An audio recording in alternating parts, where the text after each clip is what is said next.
বাংলাদেশে অন্তর্বর্তীকালীন সরকারের প্রধান উপদেষ্টার দায়িত্ব নেওয়ায় শান্তিতে নোবেলজয়ী অর্থনীতিবিদ ডক্টর মোহাম্মদ ইউনূসকে শুভেচ্ছা জানিয়েছেন ভারতের প্রধানমন্ত্রী নরেন্দ্র মোদি।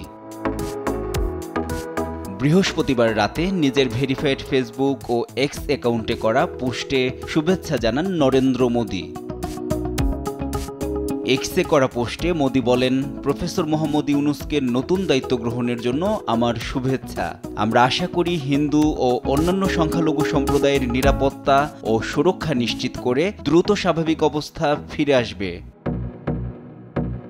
শুভেচ্ছা বার্তায় মোদি আরও বলেন, শান্তি, নিরাপত্তা ও উন্নয়নের জন্য আমাদের উভয় দেশের জনগণের আশা আকাঙ্ক্ষা পূরণে ভারত বাংলাদেশের সঙ্গে কাজ করতে প্রতিশ্রুতিবদ্ধ।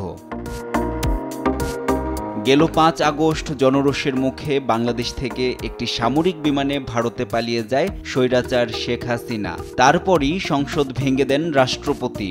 বৃহস্পতিবার রাতে অন্তর্বর্তীকালীন সরকারের প্রধান উপদেষ্টা হিসেবে ডক্টর মোহাম্মদ ইউনূস এবং উপদেষ্টা হিসেবে আরও 15 জন বঙ্গভবনে শপথ নেন।